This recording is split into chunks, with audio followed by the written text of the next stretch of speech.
তোমাদেরকে আমি 8টা প্রশ্ন বললাম, এখান থেকে 5টা আমাদের করতে হবে। 2016 সাল থেকে এই সিলেবাসের উপর যে উচ্চ মাধ্যমিক পরীক্ষা চলছে, এই বছর অর্থাৎ 2025 সালেই তার সমাপ্তি, কারণ গত বছর থেকেই সেমিস্টার সিস্টেম শুরু হয়েছে।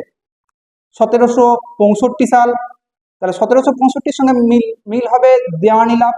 তোমাদের আজ যে বিষয়গুলির উপর নজর রাখতে হবে, প্রায় আমাদের যে প্রশ্নগুলি আসে সেখানে হচ্ছে, যদি তোমরা নজর দাও তাহলে অবশ্যই পরীক্ষায় ফল ভালো হবে।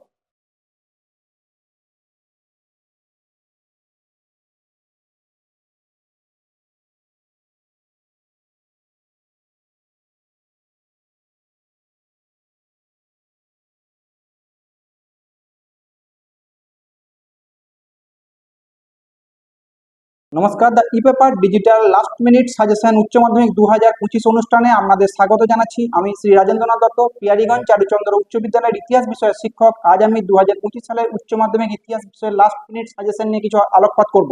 2016 সাল থেকে এই সিলেবাসের উপর যে উচ্চ মাধ্যমিক পরীক্ষা চলছে, এই বছর অর্থাৎ 2025 সালেই তার সমাপ্তি, কারণ গত বছর থেকেই সেমিস্টার সিস্টেম শুরু হয়েছে।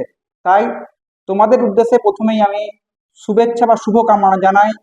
এবং 2025 উচ্চ মাধ্যমিক ইতিহাস বিষয়ে আমাদের 8টি অধ্যায় আছে, সেই 8টি অধ্যায় থেকে আমাদের যে বড় প্রশ্নগুলি পড়তে হবে, তার মধ্যে গুরুত্বপূর্ণ প্রশ্নগুলি হলো, প্রথমেই পেশাদারি ইতিহাস বলতে কি বোঝায়, পেশাদারি ইতিহাসের সঙ্গে অপেশাদারি ইতিহাসের পার্থক্যগুলি আলোচনা করো।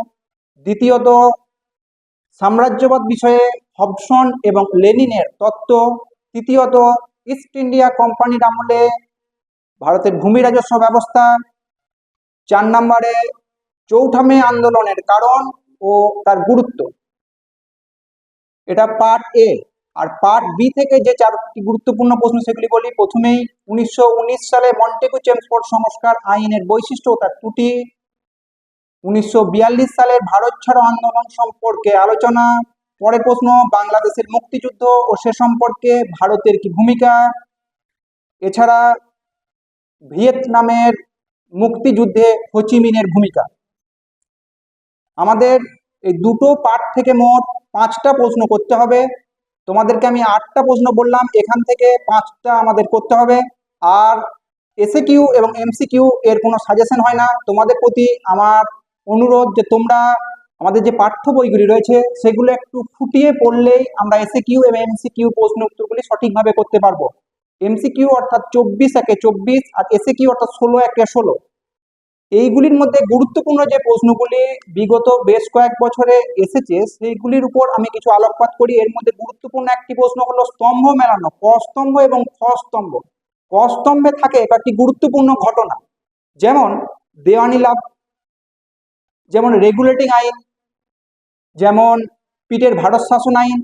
আর খ স্তম্ভে থাকে কয়েকটি গুরুত্বপূর্ণ বছর, যেমন 1942, 1765 সাল, তাহলে 1765 সঙ্গে মিল হবে দেওয়ানি লাভ। 1773 সঙ্গে মিল হবে রেগুলেটিং আইন। আর 1784 সঙ্গে মিল হবে পিটের ভারত শাসন আইন। এছাড়াও কয়েকটা বিখ্যাত ব্যক্তিত্বের নাম আছে, সেই সঙ্গে তিনি কোন দেশের রাজনীতিবিদ বা কোন দেশের সঙ্গে জড়িত সেই রকমও কিছু আছে, যেমন রুজভেল্ট, তোজো, ট্রুম্যান, হোচিমিন। এটা ক স্তম্ভে দিতে পারে। খ স্তম্ভে দিতে পারে ভিয়েতনাম, আমেরিকা যুক্তরাষ্ট্র, চীন। এখানে হোচিমিনের সঙ্গে মিল হবে ভিয়েতনাম, রুজভেল্টের সঙ্গে মিল হবে মার্কিন যুক্তরাষ্ট্র। এছাড়া তোমাদের আজ যে বিষয়গুলির উপর নজর রাখতে হবে, প্রায় আমাদের যে প্রশ্নগুলি আসে সেখানে হচ্ছে বিখ্যাত কিছু গ্রন্থ এবং গ্রন্থাকারের নাম বা অথারের নাম। এরকম কয়েকটি গ্রন্থ হলো দ্য ওয়েলথ অফ নেশন, যার অথার হচ্ছেন Adam Smith. Imperialism a study, যার অথার হচ্ছেন Hobson.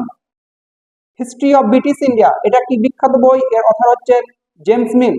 The poverty and unbritish rule in India, যার অথার হচ্ছেন দাদা ভাই নৌরোজি। এছাড়া মণিকুন্তলা সেনের স্মৃতিকথা, সেদিনের কথা, জীবনের জলসাঘরের স্মৃতিকথা মান্না দের। এই জাতীয় বেশ কিছু প্রশ্ন বিগত বছরগুলিতে এসেছে। এগুলো যদি তোমরা নজর দাও তাহলে অবশ্যই পরীক্ষায় ফল ভালো হবে। এছাড়া আমরা যে 8টি অধ্যায় বললাম, সেই 8টি অধ্যায়ের মধ্যে গুরুত্বপূর্ণ 8টি প্রশ্ন আমি আগেই উল্লেখ করেছি।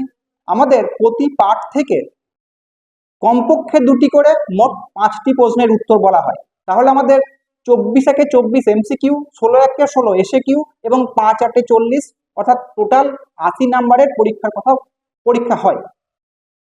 এই যে প্রশ্নগুলি আমি আলোচনা করলাম বা বললাম, এগুলি যদি তোমরা সেইভাবে পড়ে যেতে পারো তাহলে তোমাদের পরীক্ষার হলে ভয়, উদ্বেগ, জড়তা থাকবে না, বা তোমরা পরীক্ষায় ভালো ফল করবে বলে আমি আশা করি।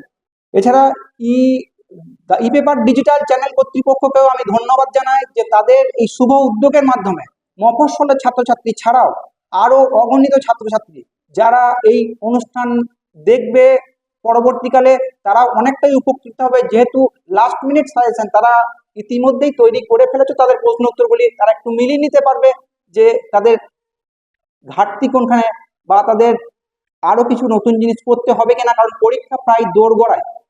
সবশেষে আমি 2025 উচ্চ মাধ্যমিক শিক্ষার্থীদের আরো একবার শুভকামনা জানাই। তোমাদের পরীক্ষার হলে ভয়, জড়তা, উদ্বেগ কাটিয়ে তোমরা আরো ভালো ফল করবে এই আশা রাখি, এবং ই পেপার ডিজিটাল কর্তৃপক্ষকেও তাদের এরকম মূল্যবান অনুষ্ঠানের জন্য ধন্যবাদ জানিয়ে আমি আমার অনুষ্ঠান শেষ করছি।